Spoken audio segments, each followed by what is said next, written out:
역사는 가장 중요한 순간일수록 조용해집니다. 피로 쓰인 희생, 얼어붙은 밤을 버틴 사람들, 세계보다 먼저 도달한 혁신조차 교과서의 몇 줄로 사라져버립니다. 강동 6주는 협상의 기술만 있었던 게 아닙니다. 무너지지 않은 자들만이 마침내 붙잡아낸 생존의 한 호흡이었습니다. 진포해전도 화포라는 단어로 설명되지 않습니다. 그건 절망 아래에서 40년 동안 끌어오른 한 사람의 의지와 세계가 아직 도달하지 못한 불꽃의 탄생이었습니다. 우리가 배우는 교과서는 늘 간결합니다. 필요한 것만 남기고 군더더기는 지우고 한 나라의 천년을 단 몇 줄로 요약해 적어놓습니다. 하지만 그 몇 줄의 뒤에는 피와 시간, 실패와 절망, 눈물과 혁신이 숨어 있습니다. 그리고 그 뒤에 숨겨진 진짜 이야기를 들여다보는 순간 우리는 놀라움을 넘어서 경외감까지 느끼게 됩니다. 진포해전은 교과서에서 이렇게 말합니다. 1380년 고려군이 채무선의 화포를 이용해 왜구를 격퇴했다. 단 한 줄. 하지만 이 건조한 한 줄의 뒤에는 무려 40년의 실패, 조롱과 외면, 죽을 뻔한 연구, 그리고 세계 해전사를 100년 앞당긴 혁명이 숨어 있습니다. 그것은 한 사람의 고통스러운 삶이었고 나라 전체가 무너지는 절망 속에서 피어난 마지막 불꽃이었습니다. 한 줄로 설명될 수 없는 거대한 이야기였습니다. 강동 6주 역시 교과서는 이렇게 요약합니다. 서희가 외교로 강동 6주를 얻었다. 그러나 이 한 줄 뒤에 숨은 진짜 역사는 전혀 다릅니다. 그건 말솜씨가 아니라 거란군의 압도적인 침공 속에서 나라 전체가 무너지지 않고 버텨낸 자들만이 얻어낸 생존권이었습니다.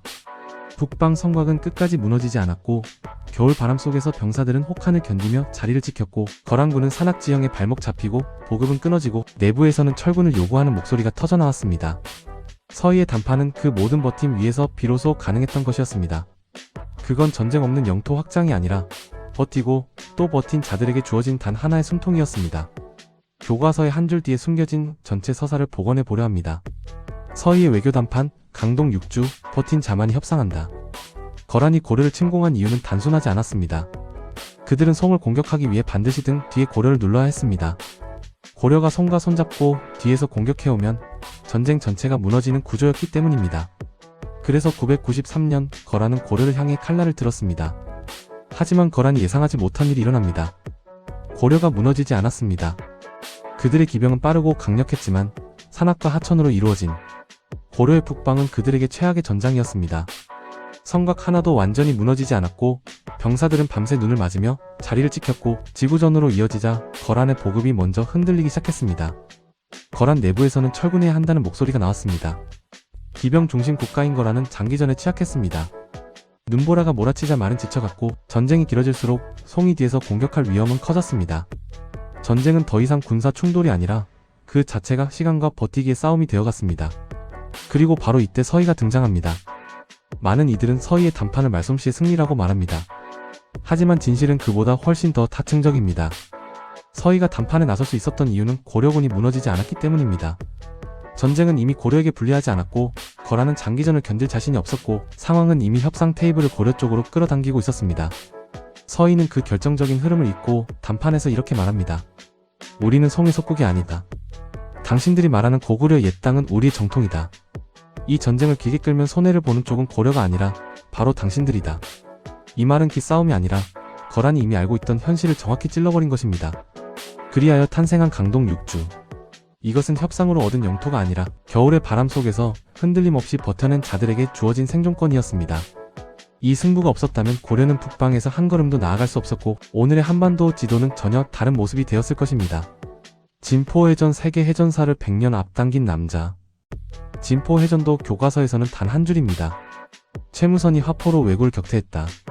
그러나 이 말은 진실의 1%도 설명하지 못합니다. 채무선은 갑자기 나타난 천재가 아니었습니다. 그는 미천한 배경을 가졌고 권력자들은 그의 아이디어를 수없이 무시했습니다. 쓸데없는 장난, 비현실적인 공상이라 조롱했고 실험에 실패하면 목숨을 잃는 위험한 연구를 그는 혼자서 10년이 아니라 20년, 30년, 무려 40년을 해냈습니다. 화약을 하나도 모르는 조정에서 그는 중국에서 배워온 단편적인 정보를 가지고 맨 땅에서 제조법을 완성해야 했습니다. 재료를 구할 돈이 없어 집안 재산을 탕진했고 실험 중 폭발 사고가 터지면 목숨을 잃을 뻔한 적도 여러 번이었습니다. 가족들까지 비난받았고 연구 자금은 끊겼습니다. 그는 모든 것에 버림받았지만 멈추지 않았습니다. 그러나 외고의 침입이 관기를 넘어 국가 파괴 수준에 이르자 조정은 마침내 채무선에게 기회를 줍니다. 그제서야 화약과 화포는 국가의 무기로 채택되고 1380년 진포 앞바다에서 인류 해전사의 남을 전환점이 만들어집니다. 그날 고려는 세계에서 가장 먼저 함선 위에서 화포를 발사해 적 함대를 격침시킨 나라가 됩니다. 유럽보다 100년 앞선 기술이었습니다. 왜군은 500척이 순식간에 불길 속에 사라졌습니다. 고려 수군은 거의 손실이 없었습니다. 그 불꽃은 단순한 승리가 아니라 전쟁의 방식을 통째로 바꿔버린 혁명이었습니다. 그리고 이 혁명은 그대로 200년 뒤로 이어져 이순신 장군의 화포 운용과 조선 수군의 전술을 탄생시킵니다. 한 줄에 갇힌 천년의 서사. 강동 육주는 버팀의 승리였습니다. 진포 해전은 혁신의 승리였습니다. 둘 다 교과서에서는 단 두세 줄로 요약됩니다. 하지만 그 몇 줄은 나라의 국경을 바꾸고 한반도의 생존을 지키고 천년 뒤까지 이어지는 기술 혁명을 만든 거대한 이야기를 담고 있습니다. 역사를 바꾼 사건들은 언제나 몇 줄로 축소됩니다. 우리가 해야 할 일은 그 몇 줄 뒤에 숨겨진 전체 서사를 다시 불러내는 것입니다. 이런 식으로 우리가 익숙하게 알고 있던 역사를 새로운 관점으로 다시 바라보는 영상을 계속 만들고 있습니다. 구독과 좋아요 부탁드립니다.